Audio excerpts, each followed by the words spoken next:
morning and welcome back to the Suffolk Coast Path. This is day 7.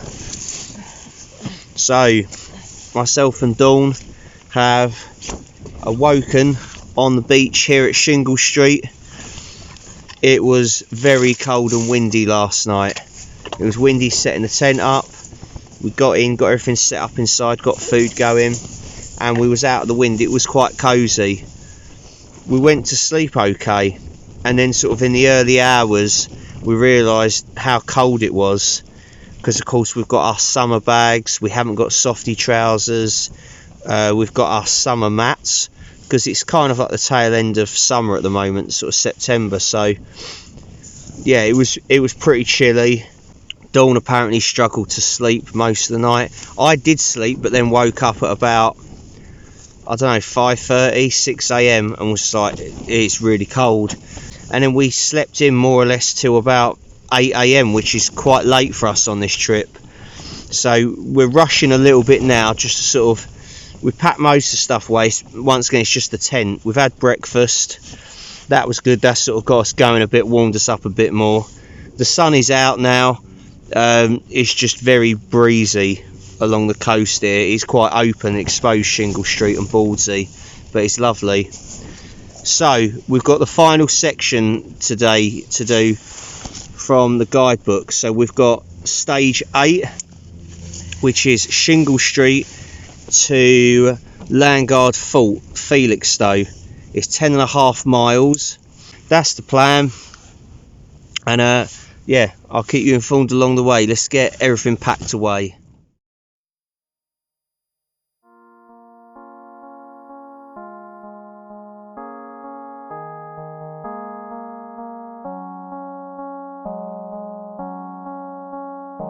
Stage 8, Shingle Street to Landguard Fort, Felixstowe. The most important thing to note when planning this stage is that it involves catching a ferry between Birdseye Quay and Felixstowe Ferry, which operates only at weekends, at Easter and in October, and daily from May to September. At other times of the year, it will be necessary to detour around the Deben estuary, a major inconvenience, especially on the Birdseye side, where public transport is at a premium.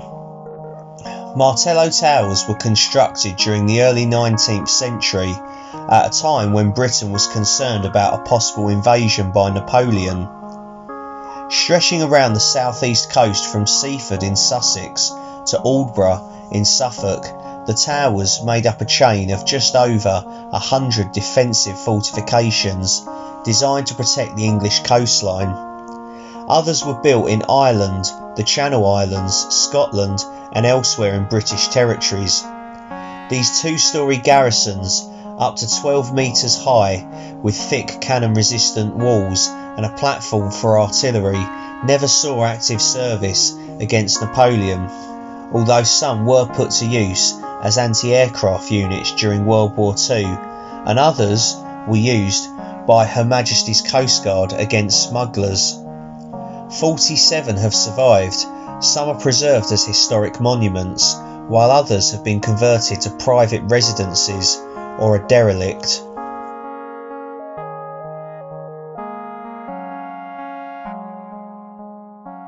So this is East Lane Gun Battery from World War II. Like I say, I haven't got the time or the storage space on my phone to actually go in and explore all the little buildings and tunnels and whatnot. But like I say, I have explored it before in another video, so you can watch that here. There'll be a little link. Yeah, really cool site and quite unique as well. Lots of history, and there's the observation tower just behind us. There's a little pillbox just guarding the lane into the gun battery. Might just be able to make it out through there. Now I think it's older, I think it's World War I personally, and the rest is World War II. And it's right next to the observation tower here. So we're going to be heading that way towards Birdseye Quay and the ferry, and there's a lot more history there as well regarding like radar radar technology and whatnot. Okay, enough talking and let's get walking.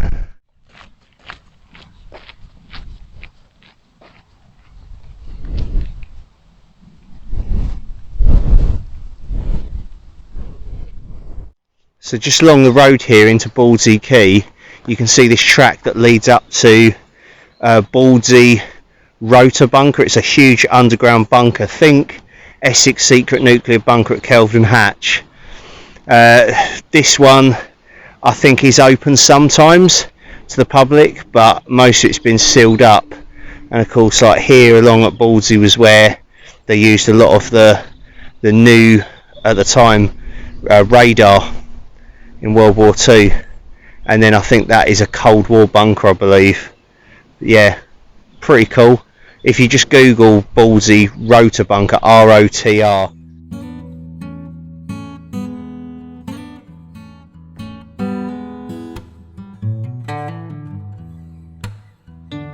Birdseye Manor, close to the mouth of the River Deben and built between 1886 and 1895 as a residence for Sir William Cuthbert Quilterbert, was purchased and used as an RAF radar research station during World War II. The house remained under RAF ownership as a training school until purchased by the Tocher family in 1994. Birdseye Manor is now used for wedding receptions and various residential courses. The former transmitter block serves as a museum with limited opening hours.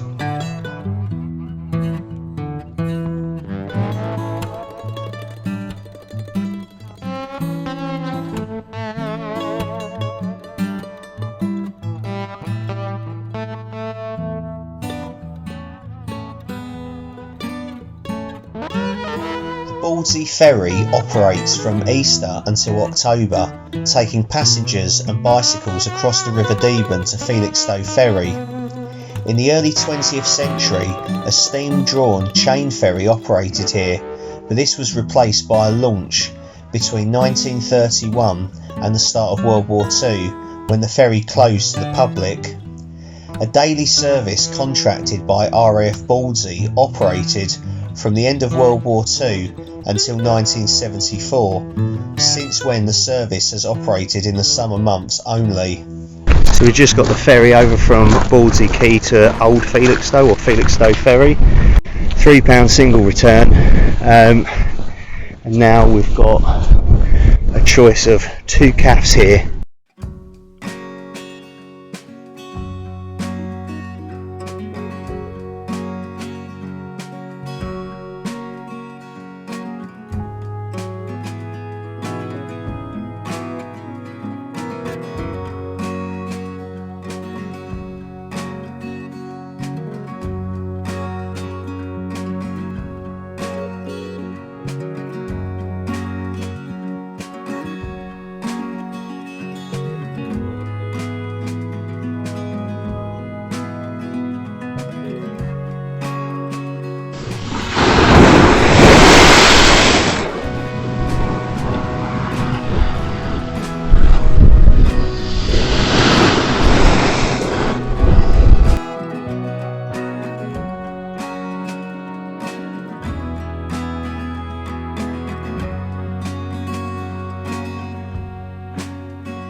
Felixstowe, sitting at the end of a peninsula between the Deben, Stour and Orwell rivers, is both a seaside resort and a port, the largest container port in the United Kingdom.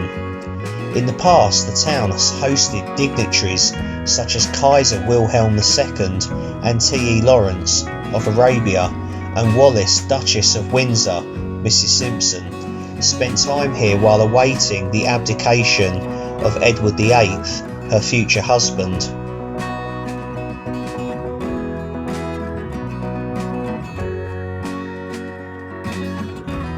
So this Martello Tower that's on the Felixstowe seafront has now been converted into the National Coast Watch Station, and then just over here is a Cold War ROC Royal Observer Corps bunker.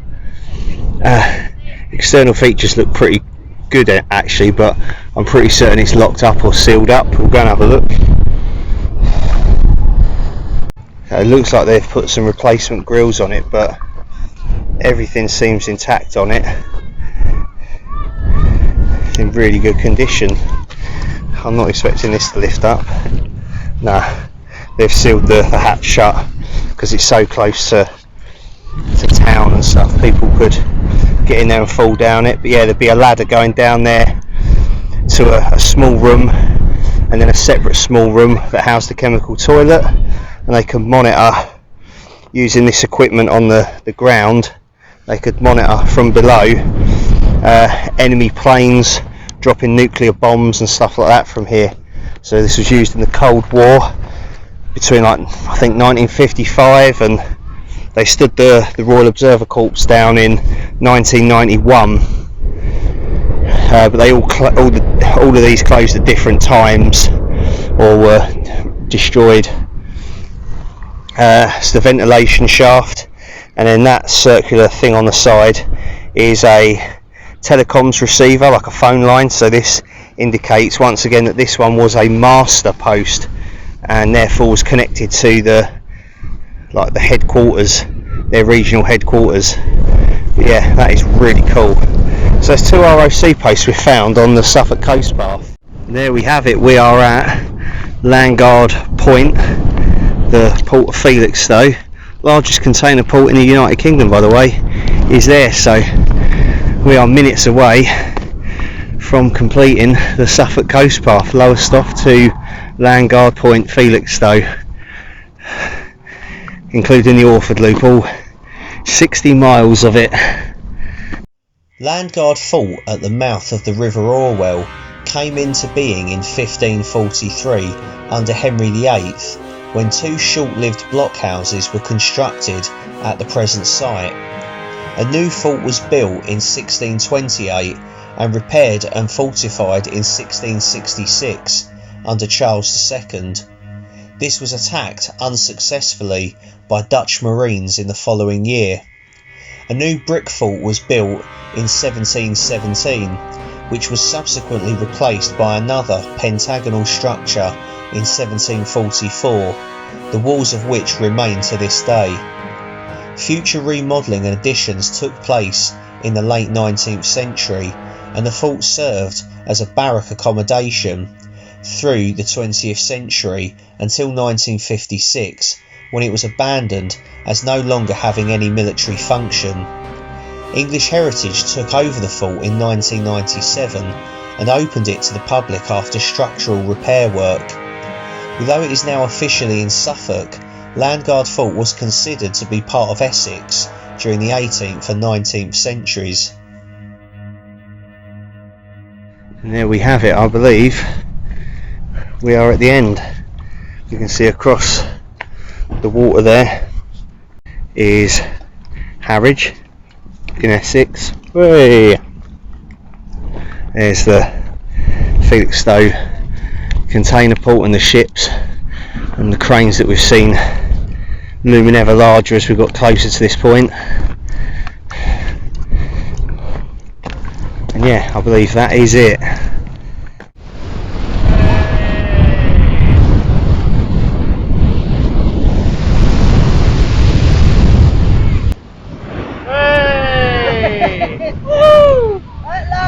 We've completed it, the Suffolk Coast Path. So there we have it. That is the end of the Suffolk Coast Path. We have completed it, yes. Myself and Dawn. So we started, what was it, 7 days ago? Yep. In Lowestoft on the Norfolk-Suffolk border, and we've headed down the coast 60 miles because it included the Orford Loop, all the way to Landguard Point here at Felixstowe. It's been absolutely fantastic, really good. This is Dawn's first long distance trip, hopefully the first of many. Hopefully. Definitely. I think it'd be great for us to do more walks and wild camps again together. definitely. But with bug spray this time. But with bug spray, because Dawn has suffered quite a few bites to her face and arms, legs, just about everywhere really, haven't you? So she's got bruises from putting her rucksack on and getting it off. She's hurt her toe. What else? The list is endless. Blisters. Oh, she stood on the stove, the gas stove. I had it set up and she stood on it and has actually punctured her foot. She's got blisters. I've actually not fared too bad. I've escaped relatively unharmed. I think it's because we paced ourselves with this. We took our time. Like the first time I did the Suffolk Coast Path on my own years ago, I did it in like 4 days and I absolutely killed myself and I couldn't walk for a week afterwards because of the blisters. So I think this was so much better, and the fact that I got to document it and for you lot to come along with us and see how great the Suffolk Coast is brilliant. So this is almost like a life goal achieved. You know, as you know, I've already walked the whole of the East Anglian coast, which includes this, but I just didn't document it, so I'm just glad I've done that now. Yeah, I've got plenty more projects, so if you like this kind of thing, please, I don't like to plug it all the time, but do consider subscribing, hitting that little bell notification so you get notified of every time I post a video. I'm going to have plenty of videos to edit from this, that's for sure. But yeah, if you've watched this far, thank you very much. Thanks for joining us. And yeah, if you could subscribe, that would be fantastic. So until next time, take care of yourselves, look after each other, stay safe everyone, be nice, and remember, get out there and explore, life's too short. I'll see you soon, thank you for joining us, bye! Yes, bye bye.